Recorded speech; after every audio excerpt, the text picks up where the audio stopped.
Hi there everyone, I'm just going to do a quick video talking about this, which is a Wuzhi ZK-XW1 Spot Welder, which I just purchased from Aliexpress. It's on eBay and various other places. And then I'm briefly going to talk about assembling a 2-cell lithium ion pack. Lithium ion obviously offers more energy density in terms of watt hours per gram or kilogram than lithium polymer, so I'm looking to make some lithium ion 2-cell packs for my drone.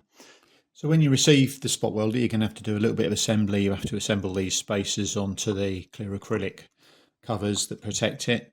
They're all nicely cut out. The cables come with eyelets, just circular round eyelets, and some bolts that are intended to bolt onto the terminal of, say, a lead acid battery. So you can use a 12-volt lead acid battery. I chopped those off and I've replaced them with an XT90 so that I can use a 3-cell LiPo. I think the other thing you can do is use a power supply and some super caps. What you cannot do is use a normal power supply of any sort. You can't use a 12-volt server power supply or anything. It must be a very high current source, which is super caps, LiPos or lead acid. Anyway, when you get it, you're probably going to find that it comes in a funny Chinese language. Basically, there's 2 buttons, a select which moves through the menus, and then an OK button. So if you press the select, you will see it navigates around the menu. If I select the top right one, press OK, move down the list, go select, go to the 4th option down which says ZH, press OK, and it becomes English. If I just then hold the select button in for a few seconds, it goes back out and it's all in English.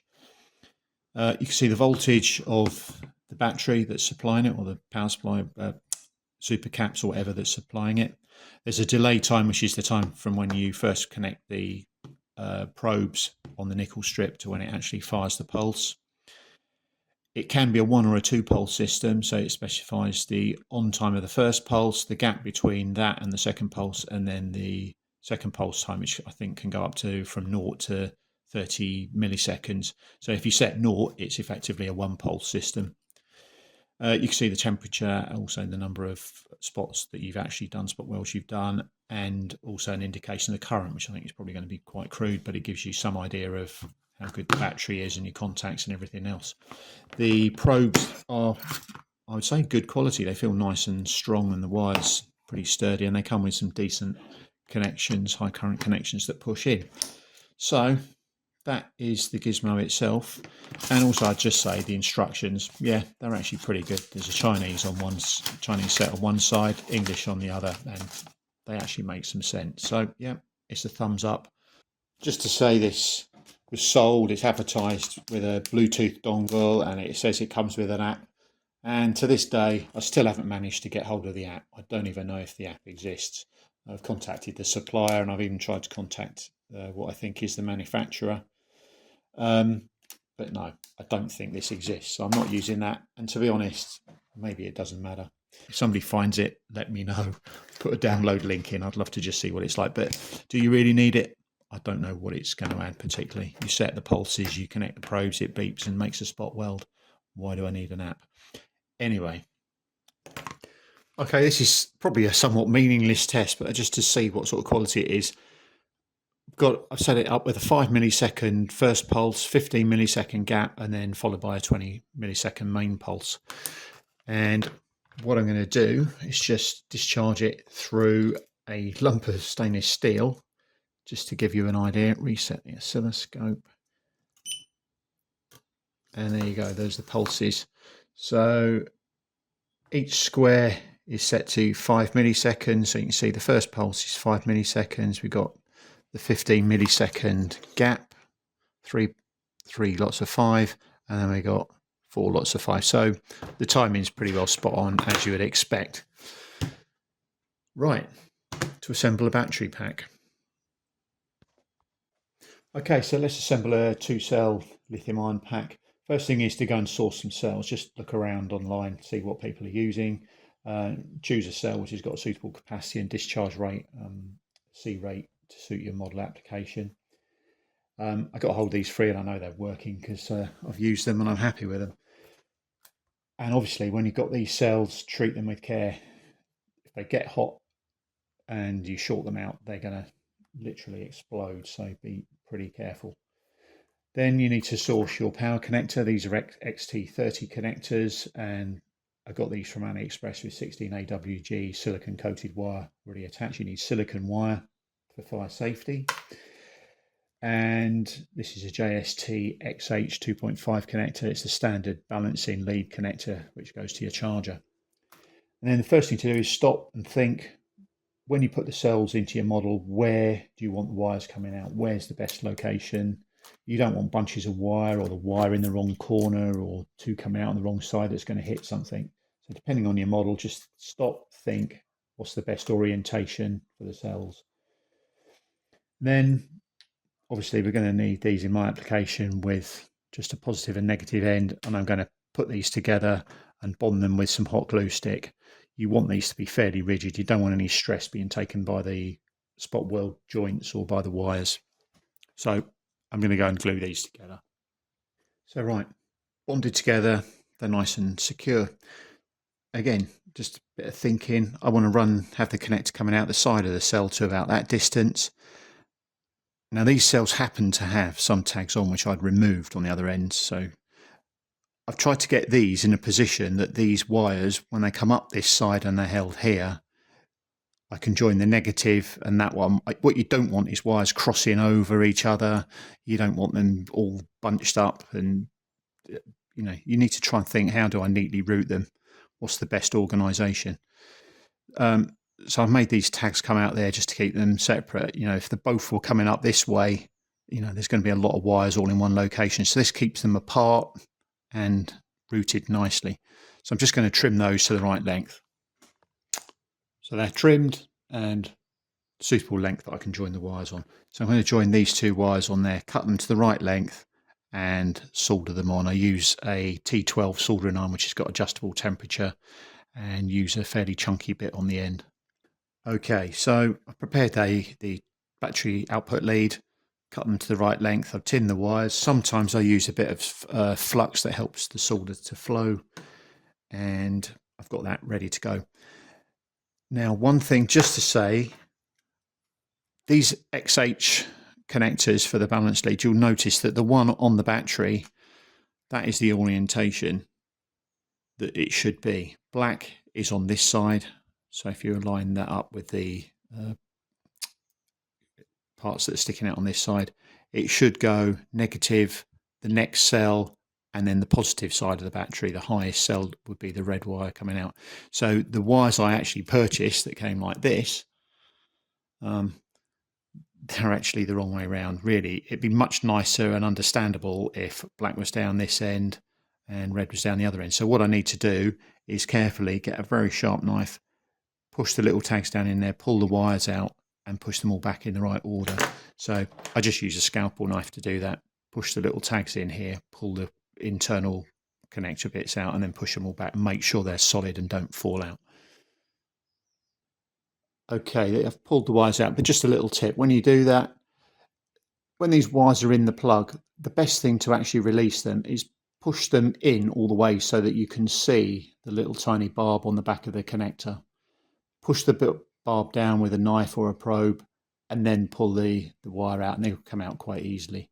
So now I've got the three wires and all I've got to do is put them back in the right order. So barb's on the side where the hole is, and if you remember, it goes that way. The wire doesn't come out.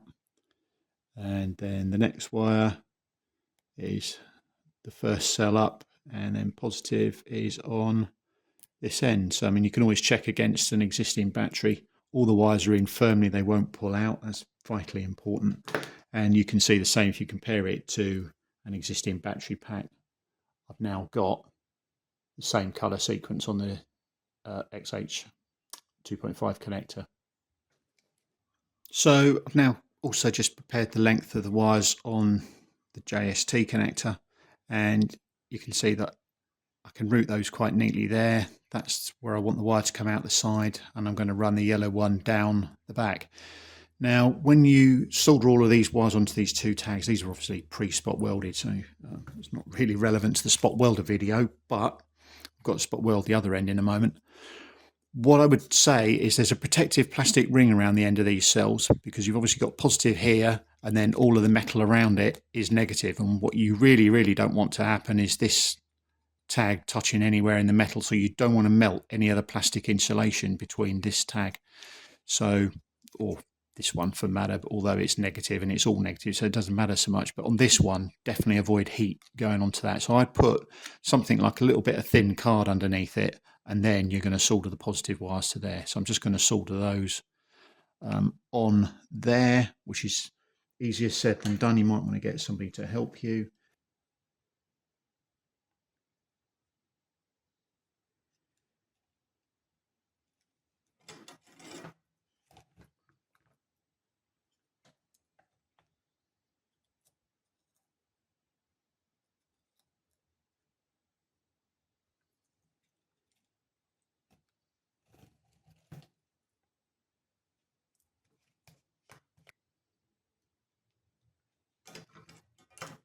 So that has soldered the positive wires on. You can see that's going to run neatly that way, and that's going to run out over this way, and the tag just sits there.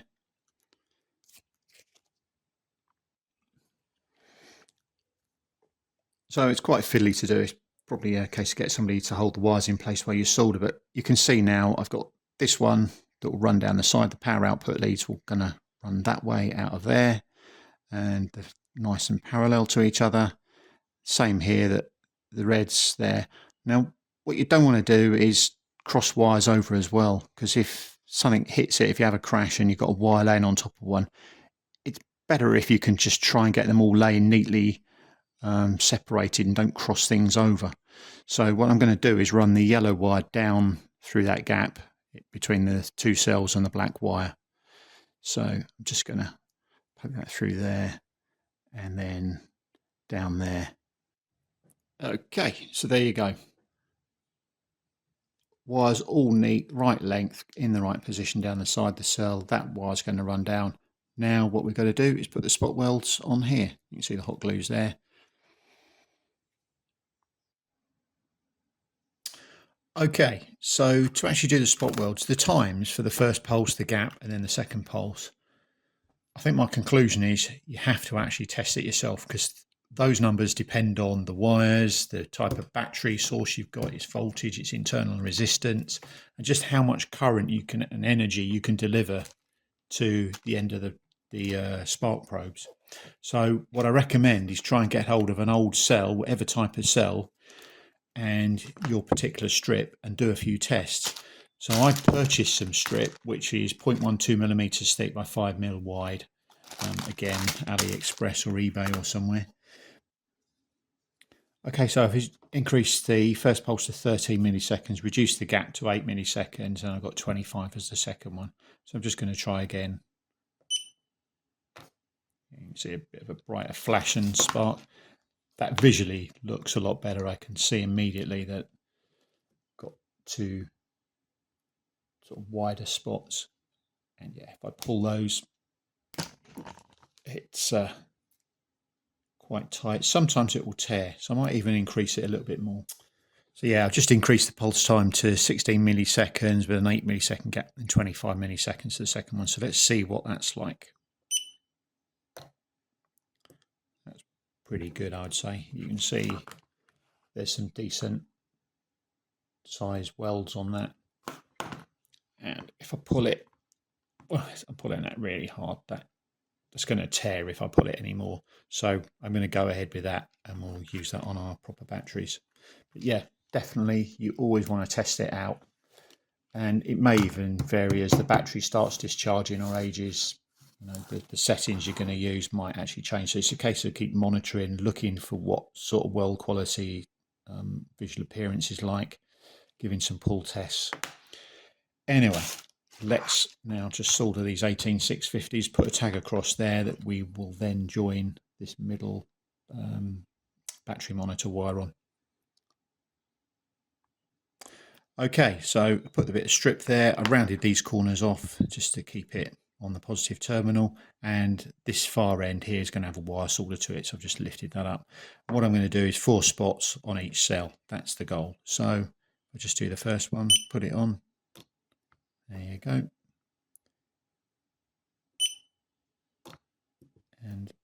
those and do the same on this side.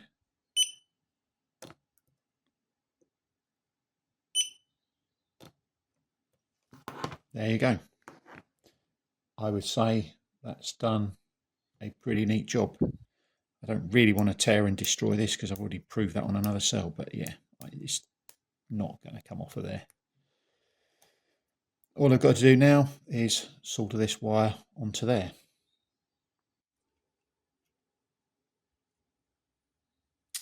That's it. That wire's neatly soldered on. So all our wires are on the battery, basically ready to put some heat shrink on. Okay, the next job is to sleeve the battery pack with some heat shrink tubing. So I've actually purchased two types here. The first thing is you really want to cover all of these parts of the cell, the end electrodes of the cell. That one is 95mm wide, so you need to cut yourself a piece of that. That's 95, and that will be shrunk over there first. But when you shrink that, you're obviously going to end up with two bits around here, and when you strap it in, I then like to just cover the pack in a piece of this. For a 2-cell wide, I need something 50mm wide, and that goes around the whole pack and gives a nice smooth finish on the outside, a bit more protection. So we'll do that, cut that just slightly wider than the width of the 2 cells, and we do some shrinking. Can't stress this enough. You've got to take this slowly.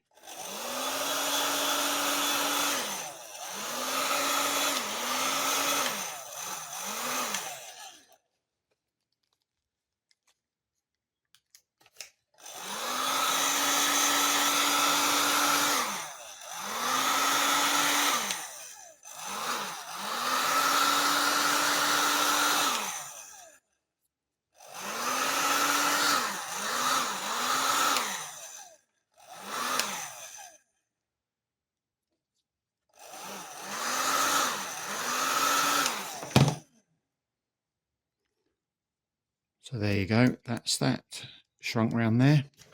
Just a bit more. And then the next thing is just going to put a piece of this around the outside of that.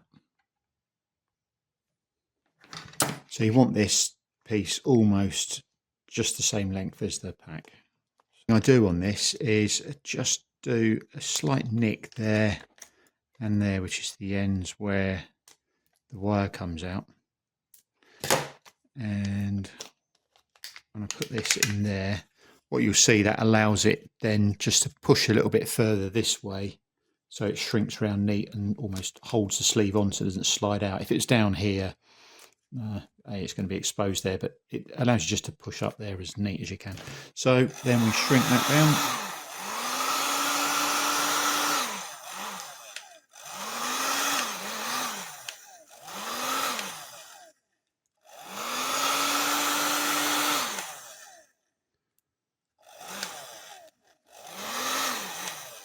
What you can do as well is when you heat this up, you can just squeeze these end bits in and they'll cool down and they'll actually stay in the side of the pack. You see, like that. Pull that up. There you go. So sort of looks a bit neater.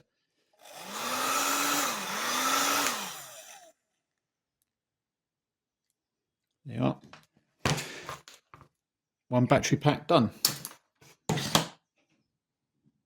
And yeah, so just to say, Spot Welder, that's where we started. I'm pretty happy with it, actually. For the money, does a good job, seems to work. As for the app, it's very frustrating that it's sort of advertised with an app. I cannot find it. I've almost given up trying to get it, but yeah, it's a good device.